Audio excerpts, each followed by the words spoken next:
بسم اللہ الرحمن الرحیم نحمدہ ونصلی علی رسولہ الکریم 1440 ہجری کی جو بقرعید ہے وہ عن قریب آنے والی ہے، چند دن رہ گئے ہیں اس میں، تو ارادہ ہوا کہ ایک مختصر سی بات ریکارڈ کروا دی جائے لوگوں کو قربانی کی ترغیب کے لیے۔ بیانات تو اس پر بہت سارے علماء کے الحمدللہ موجود ہیں، خود میرے بیانات بھی اس بارے میں موجود ہیں، لیکن ایک مختصر بات جس میں لوگوں کو ایک ترغیب ہو تاکہ وہ اس سے غافل نہ ہوں۔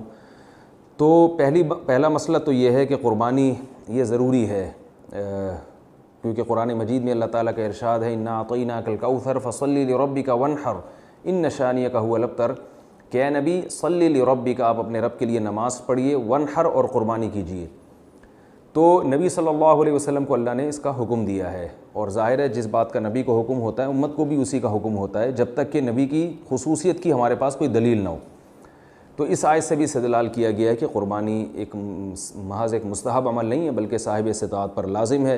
اسی طرح رسول اللہ صلی اللہ علیہ وسلم نے ارشاد فرمایا من وجد سعة لأن يضحي فلم يضحي فلا يقربن مصلانا، کہ جس کے پاس گنجائش تھی قربانی کرنے کی اور اس نے قربانی نہ کی وہ ہماری عیدگاہ میں ہرگز نماز پڑھنے نہ آئے۔ اس حدیث کی صحیح اور ضعیف ہونے میں علماء نے اختلاف کیا ہے، اکثر محققین کے نزدیک یہ حدیث صحیح ہے، اور ویسے بھی عبادات میں احتیاط کے پہلو کو ترجیح دی جاتی ہے، تو اس لیے اس میں احتیاط کا پہلو یہی ہے کہ اس کو واجب قرار دیا جائے صاحب استطاعت پر۔ اور رسول اللہ صلی اللہ علیہ وسلم نے خود کبھی قربانی کا ناغہ نہیں کیا۔ بعض حضرات یہ کہتے ہیں کہ حضرت ابوبکر اور عمر رضی اللہ عنہما جو تھے وہ قربانی نہیں کرتے تھے اپنے دور خلافت میں۔ اس کا علماء نے جواب یہ دیا ہے کہ چونکہ وہ غریب تھے، مسکین تھے، حضرت عمر رضی اللہ تعالیٰ عنہ کے تو کپڑوں کے پیوند گنے جا سکتے تھے، جن کے پاس پیوند لگانے کے پیسے نہ وہ بیچارے قربانی کہاں کریں گے، تو اسی وجہ سے انہوں نے قربانی نہیں کی۔ ورنہ یہ ممکن نہیں ہے کہ ابو بکر اور عمر جو نبی صلی اللہ علیہ وسلم کی سنتوں پہ باقی پوری امت سے زیادہ حریص تھے، وہ کیسے سنت کو ترک کر سکتے ہیں۔ رہا یہ مسئلہ کہ انہوں نے اس لیے قربانی نہیں کی کہ لوگ اس کو واجب نہ سمجھیں، تو واجب نہ سمجھنے کا مطلب بھی زیادہ جو دلیل کے لحاظ سے قوی معلوم ہوتا ہے وہ یہ کہ لوگ غریب پر بھی قربانی کو واجب نہ سمجھیں، کیونکہ وہ بھی اگر کرتے تو لوگ یہ سمجھتے کہ غریب آدمی پر بھی قربانی واجب ہے۔ بہرحال جو حضرات قربانی کے واجب ہونے کے قائل نہیں ہیں، سنت مؤکدہ تو بہرحال وہ مانتے ہی ہیں، اور سنت مؤکدہ بھی ایک اہم سنت ہوتی ہے، ایسی سنت جس کا ترک کرنے والا قابل ملامت ہوتا ہے، تو اس لیے بڑھ چڑھ کے حصہ لینا چاہیے۔ رسول اللہ صلی اللہ علیہ وسلم نے ہمیشہ قربانی کی ہے، 2 مینڈھے ذبح کی آپ صلی اللہ علیہ وسلم نے، ایک اپنی طرف سے ایک امت کی طرف سے۔ آپ اس سے ایصال ثواب کے لیے بھی قربانی کر سکتے ہیں، اپنی طرف سے، اپنے مرحوم والدین کی طرف سے، تو والدین کو ثواب پہنچانے کا بھی ایک بہترین موقع ہے۔ اور نبی صلی اللہ علیہ وسلم نے ارشاد فرمایا، حضرت عائشہ رضی اللہ تعالیٰ عنہ سے مروی ہے کہ قربانی کے ان ایام میں اللہ تعالیٰ کو جانور کا خون بہانے سے زیادہ کوئی عمل محبوب نہیں ہے۔ اب دیکھیے بقرعید کا دن شروع ہونے سے پہلے آپ اگر قربانی کریں گے وہ قبول نہیں ہوگی، اور عید کے تیسرے دن جب سورج غروب ہوتا ہے اس کے بعد آپ قربانی کریں گے تو قبول نہیں ہوگی۔ تو یہ 3 دن اللہ نے دیے ہیں۔ بعض حضرات کہتے ہیں 4 دن قربانی ہے، وہ دلیل کے لحاظ سے بہت کمزور ہے، اس پر میں ایک بیان کر چکا ہوں، دوبارہ انشاءاللہ ریکارڈ کرواؤں گا کہ قرآن و سنت کی روشنی میں قربانی کے صرف 3 دن ہیں۔ تو ان 3 دنوں میں آپ قربانی کریں گے تو اللہ تعالیٰ کو جانور کا خون بہانے سے زیادہ ان دنوں میں کوئی عمل محبوب نہیں ہے۔ اور ایک روایت میں فرمایا کہ جانور کا خون زمین پہ بعد میں گرتا ہے، اللہ کے ہاں پہلے پہنچتا ہے۔ اور قرآن مجید میں اللہ تعالیٰ کا ارشاد ہے لن ینال اللہ لحومها ولا دماؤها ولکن ینالہ التقوی منکم، کہ اللہ کو ان جانوروں کا نہ خون پہنچتا ہے اور نہ گوشت، اللہ کو تمہاری طرف سے جو تقوی ہے وہ پہنچتا ہے۔ تو کتنی بڑی فضیلت ہے اس کی۔ اور آپ صلی اللہ علیہ وسلم نے فرمایا ہر بال کے بدلے میں اللہ تعالیٰ نیکی عطا فرماتے ہیں۔ اور بڑی زبردست بات یہ ہے کہ جب آپ جانور قربان کرتے ہیں وہ اللہ کی ملکیت میں داخل ہو جاتا ہے، یہی وجہ ہے کہ اس کے گوشت کا بیچنا جائز نہیں ہے، اگر بیچ دیا تو قیمت صدقہ کرنی پڑے گی۔ حتیٰ کہ قربانی کے جانور کی رسی بھی آپ فروخت نہیں کر سکتے، اگر آپ نے فروخت کر دیا تو قیمت کو صدقہ کرنا پڑے گا۔ یہ سب اس بات کی علامتیں ہیں کہ جب آپ نے جانور ذبح کر دیا اللہ کے لیے تو اللہ کی ملکیت میں چلا گیا۔ ویسے بھی سب چیزیں اللہ کی ملکیت میں ہیں، لیکن ظاہری طور پر اللہ نے ہماری ملکیت فرض کی ہوئی ہے کہ چلو تم سمجھو کہ تمہاری ملکیت ہے، لیکن قربانی ہر لحاظ سے اللہ کی ملکیت میں وہ جانور چلا جاتا ہے۔ پھر اللہ ہمیں اجازت دیتے ہیں کہ میری طرف سے دعوت ہے، تم اس کو کھا سکتے ہو۔ اسی وجہ سے بقرعید کے دنوں میں روزے کو حرام قرار دے دیا گیا کہ یہ اللہ کی دعوت سے اعراض ہے، تو اس لیے اس میں بڑھ چڑھ کے حصہ لینا چاہیے، جانور کو قربان کرنا چاہیے۔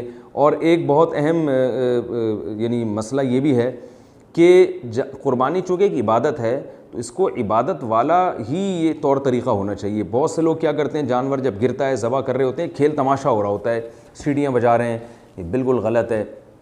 اس عمل کو سنجیدگی سے کرنا چاہیے۔ جانور کے گلے پر جب چھری پھیری جائے تو اللہ کا نام لیا جائے اور اس وقت ذکر کیا جائے۔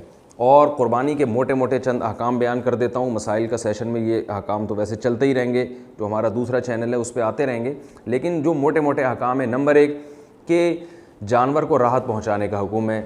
بعض لوگ جانور کو لٹانے کے بعد چھری تیز کر رہے ہوتے ہیں، یہ چھری آپ پہلے سے تیز کر لیں۔ دوسری بات یہ ہے کہ جانور کی 4 رگیں کٹ جائیں اس کو چھوڑ دیں۔ آج کل قصائیوں کے پاس ٹائم نہیں ہوتا، وہ اندر گلے میں چھری مار کے اس کے نرخرے میں جو ہے نا وہ چھری مارتے ہیں تاکہ جانور جلدی ٹھنڈا ہو جائے۔ یہ عمل خلاف سنت ہے، ذبح کا یہ شرعی طریقہ نہیں ہے۔ قصائیوں کو کنٹرول کریں، ان کو بتائیں کہ بس 4 رگیں کاٹ دی، چھوڑ دیا، تاکہ جانور کا خون اچھی طرح سے نکل جائے اور اس کا گوشت جو ہے وہ خون سے پاک ہو جائے۔ اس چیز کا خیال کرنا چاہیے۔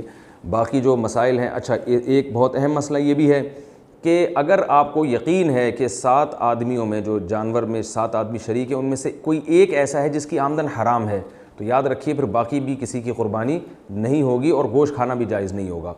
اور ایک اہم مسئلہ یہ بھی ہے کہ قربانی کے جانور کا جب گوشت 7 حصوں میں ڈیوائیڈ کرتے ہیں آپ، تو اس کو تول کے تقسیم کرنا ضروری ہے، کیونکہ گوشت سودی اموال میں سے اندازے سے تقسیم نہیں کر سکتے۔ اندازے سے اگر آپ تقسیم کرنا چاہتے ہیں تو 7 ڈھیریوں میں کچھ تھوڑی سی کلیجی ملا دی جائے، جنس تبدیل ہونے سے پھر سودی حکام اس پہ لاگو نہیں ہوتے۔ یہ کچھ موٹے موٹے حکام ہیں۔ باقی اللہ تعالیٰ سے دعا ہے کہ اللہ تعالیٰ ہم سب کی قربانی کو قبول فرمائے۔ اور میں تو سب حضرات سے کہتا ہوں کہ قربانی کا تو مزہ الحمدللہ پاکستان میں ہی آتا ہے۔ سعودی عرب میں بھی سلاؤٹر ہاؤس بنے ہوئے ہیں، لوگ یعنی کھلے عام قربانی نہیں کرتے، ایک سلاؤٹر ہاؤس میں جا کے کرتے ہیں۔ دبئی، ابوظہبی اور دوسرے ممالک میں تو ہے ہی۔ یہ اللہ نے ہمیں یہاں سہولت دی ہے کہ ہم جانوروں کو گلی میں لے کے گھومتے ہیں، سیلیبریٹ کرتے ہیں جس طرح سے کرنا چاہیے کہ عید کو، مسلمانوں کے تہوار کو۔ عرب علماء بھی اس پر تنبیہ کرتے ہیں کہ قربانی کے جانور کو یعنی اس کی نمائش ہونی چاہیے، کیونکہ یہ شعائر اللہ میں سے ہے۔ یہ چھپ چھپا کے قربانی کرنا یہ اتنا پسندیدہ عمل نہیں ہے، کیونکہ شعائر اللہ ہے، عید ہے، تو شاعر کہتے ہیں کہ جس کو کھلے عام کیا جائے۔ جیسے عید کی نماز حکم ہے کہ مسجد میں نہ پڑھو، میدان میں پڑھو، کھلے عام پوری دنیا کو دکھاؤ، تو ایسے ہی قربانی شعائر اللہ میں سے ہے، اس کو کھلے عام کرنا چاہیے۔ اللہ تعالیٰ سے دعا ہے کہ اللہ تعالیٰ اس عید کو ہمارے لیے واقعی حقیقی عید بنائے اور ہمیں بڑھ چڑھ کے قربانی کرنے کی توفیق عطا فرمائے۔ اور اس میں ہمیں ان غریبوں کا بھی خیال کرنا چاہیے جو قربانی کر نہیں سکتے، تو ان کے لیے گوشت بھی ہمیں صدقہ کرنا چاہیے، تاکہ قربانی کے ساتھ ساتھ ہمیں صدقہ کا ثواب بھی ملے۔